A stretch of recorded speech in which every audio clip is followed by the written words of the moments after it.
भाऊसाहेब तुम्ही ट्विट केलेलं आहे, त्या ट्विटमध्ये डोनाल्ड ट्रम्प हे जे ज्या पद्धतीने म्हणतायत की ईव्हीएम वरतीच मतदान घेतलं, ईव्हीएम वरती विश्वास ठेवता येणार नाही असं म्हणताना दिसत आहेत.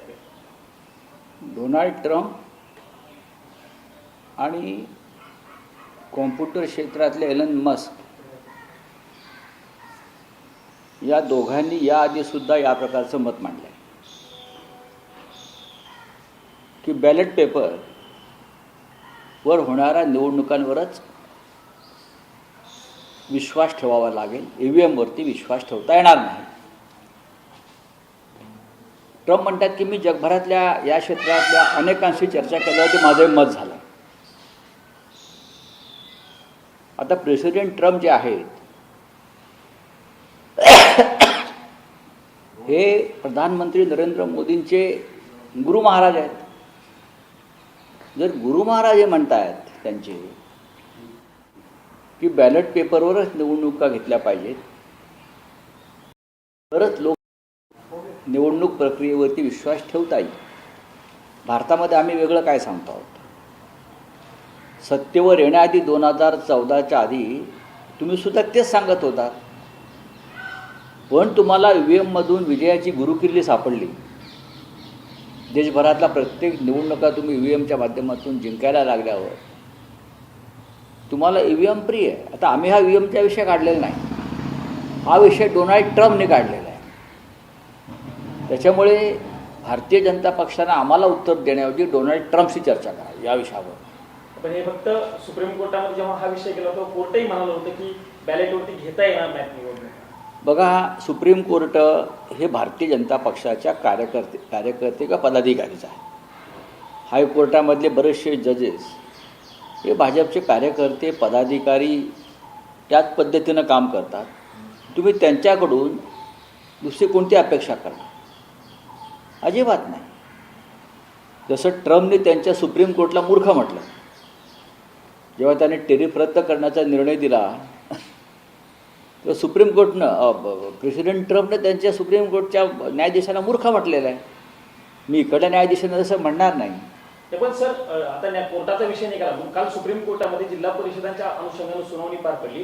कोर्ट म्हणते 50% पुढे जाऊन निवडणुका घेता येणार नाही आणि परवानगी देणार नाही. पण तेच कोर्ट मात्र नगर परिषद आणि नगरपंचायतीमध्ये 50% पुढे जाऊन आमच्या प्रेसिडेंट ट्रम्पनं अमेरिकेच्या सुप्रीम कोर्टला मूर्ख म्हटलेलं आहे. का मूर्ख म्हटलं हे प्रेसिडेंट ट्रम्पला माहिती आहे आणि सुप्रीम कोर्टला माहिती आहे. एवढंच मी सांगतो.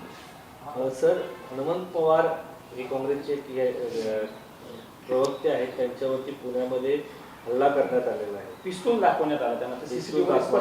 नाही, कायदा सुव्यवस्थेच्या बाबतीत विधानसभा अधिवेशन सुरू असताना, विधानसभेचं अधिवेशन सुरू असताना आणि देवेंद्र फडणवीस यांच्यासारखा महाराष्ट्राला लाभलेला असताना पुण्यातल्या भर रस्त्यावर वृत्तपत्राच्या कार्यालयाच्या खाली एका प्रमुख राजकीय पक्षाच्या प्रवक्त्याला हनुमंत पवार यांना ज्या पद्धतीनं बंदूक दाखवून धमक्या दिल्या जातात, मारहाण केली जाते, ही दुसऱ्या एखाद्या राज्यात एखाद्या पक्षात भाजपा व्यतिरिक्त पक्षाकडून घडलं असतं तर काय झालं असतं. पण महाराष्ट्रामध्ये हे खुलेआम चालू आहे. कोणीतरी गळ्यामध्ये काहीतरी उपरणी घालतात आणि हिंदुत्वाच्या नावानं हे चालू आहे. लोकशाहीमध्ये आपली मतं मांडण्याचा पूर्ण अधिकार आम्हाला दिलेला आहे. हा तुम्हाला विचारून आम्ही काय बोलावं हे ठरत नाही ना. जर फडणवीस, नरेंद्र मोदी, अमित शहा यांना थोडी जरी लोकशाहीची आणि कायद्याची चाड असेल तर त्यांनी स्वतः या विषयात लक्ष घातलं पाहिजे. विचारांची लढाई विचारांनी लढली पाहिजे असे एक प्रकारे म्हणत होते महाराष्ट्रामध्ये. ती आता बंद झाले किंवा त्याच्या नाही, विचारांची लढाई विचारणा जेव्हा करण्याची गोष्ट आपण करतो तेव्हा समोरच्या व्यक्तीकडे विचार असावा लागतो ना. भाजपकडे कोणता विचारच नाही. हिंदू मुसलमान यापेक्षा कोणता विचार आहे का त्यांच्याकडे? कोणताच विचार नाही. त्यांच्याकडे राजकीय विचार नाही, सामाजिक विचार नाही, सांस्कृतिक विचार नाही, शैक्षणिक विचार नाही. विचार असेल तर विचारांशी लढाई आम्ही करू. देशाच्या स्वातंत्र्य लढ्यात ज्यांचं कवडीचंही योगदान नाही किंवा देश घडवण्यात ज्यांचं योगदान नाही, सामाजिक रचना घडवण्यात त्यांचं योगदान नाही, त्यांच्याकडनं तुम्ही विचारांची अपेक्षा काय करता? काल अजितदादांची शोकसभा पार पडली. अनेकांनी दादांच्या बद्दल भावना व्यक्त केल्या. उद्धव ठाकरेंचं विधान खूप महत्वाचं आहे की एखाद्याला जीव नकोसा होईल इथपर्यंत कोणाची बदनामी करू नका, अशा पद्धतीचा जीव नकोसा होईल आणि तो इतका नकोसा करायचा की शेवटी तो आपला पक्ष सोडून तुमच्या पक्षात जाईल, इथपर्यंत जीव नकोसा करायचा. हे अजितदादा पवारांच्या बाबतीत झालेलं आहे, हे आम्ही डोळ्याने पाहिलं. अजितदादा पवार, हसन मुश्रीफ, नवाब मलिक हे लोक जे आहेत हे काय अगदी मनापासून भारतीय जनता पक्षाच्या वळचणीला गेले नाहीत. हे आपली कातडी वाचवायला, आपली संपत्ती वाचवायला आणि तुरुंगवास वाचवायला भाजपात गेले. स्वतः देवेंद्र फडणवीसांनी चक्की पिसिंग कोणाविषयी विधान केलं होतं? अजितदादाविषयीच केलं होतं ना. चक्की पिसिंग 17,000 केलंय ना. त्याच्यामुळे हा जीव त्यांचा मेटाकुटीस आला ह्या लोकांमुळेच. भारतीय जनता पक्ष हा पक्ष नसून एक छळछावणी आहे. जसे हिटलरने छळछावण्या निर्माण केल्या होत्या आपल्या विरोधकांसाठी, तशा प्रकारची छळछावणी आहे आणि त्या छळछावणीचे बळी हे अजित पवार आहे. काल फडणवीसांनी हे सांगितलं या शोकसभेच्या ह्याच्यात की एक महाराष्ट्राला न मिळालेला असा उत्तम मुख्यमंत्री महाराष्ट्राने गमावला. हो, त्याच मुख्यमंत्र्याला तुम्ही तुरुंगात टाकायला निघाला होतात ना. त्याच मुख्यमंत्र्याला तुम्ही तुरुंगात टाकायला निघाला होतात. अजित पवार हे मुख्यमंत्री महाविकास आघाडीकडूनच झाले असते भविष्यात. छगन भुजबळ हे महाविकास आघाडीकडून मुख्यमंत्री झाले असते. गणेश नाईकांसारखा नेता मुख्यमंत्री झाला असता. अजितदादा पवार मुख्यमंत्री झाले असते. नारायण राणेंनी भाजपात प्रवेश केला, मुख्यमंत्री परत झाले का? नाही झाले. त्यांना मुख्यमंत्रीपद फक्त शिवसेना देऊ शकली, लक्षात घ्या. एकनाथ शिंदेने आता मुख्यमंत्री होऊन दाखवा पुन्हा. एकनाथ शिंदे परत मुख्यमंत्री होणार नाही, कधीच होणार नाही. भारतीय जनता पक्ष त्यांना कधीच मुख्यमंत्री होऊ देणार नाही. जोपर्यंत त्यांचा पक्ष, त्यांचा गट, अमित शहाचा गट जो आहे त्यांचा, तो स्वतंत्र आहे, तोपर्यंत त्यांना त्या अजिबात संधी मिळणार नाही. त्यांना भाजपात विलीन व्हावं लागेल, मर्ज व्हावं लागेल, काही काळ काढावा लागेल आणि मग कदाचित त्यांना नव्यानं उमेदवारी करावी लागेल भाजपात.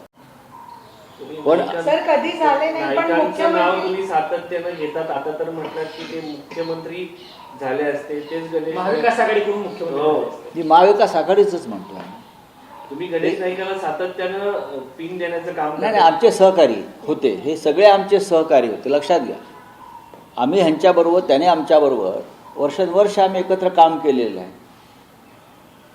तुमचं सॉफ्ट कॉर्नर नवी मुंबईत जे काही सध्या सुरू आहे, शिंदे वर्सेस गणेश नाईक, नाही, त्यामुळे तुम्ही नाही नाही अजिबात नाही. बोलिये क्या हिंदी में सर कुछ- एकनाथ शिंदे हे पहिले मुख्यमंत्री झाले, तुम्ही सांगतात की कधी नाही झाले, त्यांना ती स्पेस तर मिळालेली ह्याच चुकीचं बोलताय तुम्ही.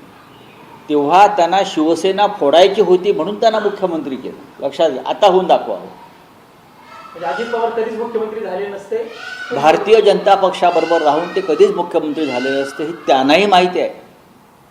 ते महाविकास आघाडीचेच नेते होते आणि भविष्यात ते महाविकास आघाडीकडूनच मुख्यमंत्री झाले होते आणि ते मुख्यमंत्री भविष्यात होऊ नये, त्यांचं नेतृत्व शिखरावर जाऊ नये, यासाठी भाजपने त्यांच्या छळछावणीचा वापर केला. सर राज्यसभेचं नेमकं काय सिच्युएशन आहे? कारण पवार साहेब राज्यसभेवरती यावेत असं तुम्ही वारंवार बोलून दाखवलेलं आहे. पण आदित्य आदित्य ठाकरेंची ठाकरेंनी भूमिका claim वेगळी केलं दिसतेय. आहे. याच्यावरती पुरेशी चर्चा होऊन गेलेली आहे. उमेदवारी अर्ज दाखल होतील तेव्हा तुम्हाला सत्य कळेल काय आहे. हरियाणामध्ये पण भाजप कोण आमदारांचं एक हॉटेल आहे. भाजप आमदारांचं हरियाणामध्ये फरीदाबादमध्ये नाही, हॉटेल बघा, आहे. त्या- छत्रपती शिवाजी महाराजांचा या लोकांचं छत्रपती शिवाजी महाराजांचं प्रेम हे ढोंग आणि राजकीय स्वार्थासाठी आहे, एवढे वारंवार सांगतो. बोले हिंदी में कुछ है? सर सर राज्यसभा प्रधानमंत्री ने कल मन की बात में घोषणा की है कि राष्ट्रपति भवन परिसर में जो लुटियंस की प्रतिमा है उसके जगह प्रथम वायसराय की प्रतिमा स्थापित की जाएगी, सी राजगोपालाचारी की प्रतिमा स्थापित की जाएगी, जो गुलामी की मानसिकता है उससे बाहर देखिए, निकलने गुलामी का- की मानसिकता अगर है तो आप प्रेसिडेंट ट्रम्प के गुलाम क्यों बन गए? ये दिल्ली को बनाने में 100 साल पहले, 150 साल पहले बहुत से ऐसे लोगों का भी योगदान है, जिसमें लुटियंस का भी है, जिस लुटियंस जोन में आप प्रधानमंत्री आज रहते हैं वो भी लुटियंस की देन है। फिर आप भारत और विदेश में आप एग्रीमेंट क्यों कर रहे हो? आप गुलामी की बात करते हो ना, तो राफेल क्यों विदेश से खरीदते हो आप? गौतम अडानी को साथ लेकर क्यों घूमते हो विदेश में? भाई सबसे पहले अगर गुलामी को आपको इतनी नफरत है तो ट्रेड डील कैंसिल करो, जिससे भारत गुलाम हो गया प्रेसिडेंट ट्रम्प का। ल्यूटेंस के बारे में हम बाद में बात करेंगे। ल्यूटेंस के बारे में सर एक और सवाल है, एक ब्रेकिंग न्यूज पॉप इन कर रही है। इंडियन यूथ कांग्रेस के प्रेसिडेंट हैं उदय बांचेप, जिस तरीके से शर्टलेस प्रोटेस्ट हुआ भारत मंडपम में आई समिट के दौरान, अब उनको दिल्ली पुलिस की तरफ से गिरफ्तार कर लिया गया है। कल एक और यूथ कांग्रेस के कार्यकर्ता को ग्वालियर से अरेस्ट किया गया था। बात ऐसी है, ये लोग और क्या कर सकते हैं? उससे पहले भी शर्टलेस आंदोलन कांग्रेस ने बहुत बार किया है। हरियाणा में अनिल विज ने क्या किया था आपको मालूम है? आप मेरे पास वीडियो है, फोटो है, बहुत से लोगों ने ये दिखाया है हमको। लेकिन आपके हाथ में सत्ता है, आपके हाथ में पावर है, तो आप देश की आवाज़ को आप दबाना चाहते हो। Thank you.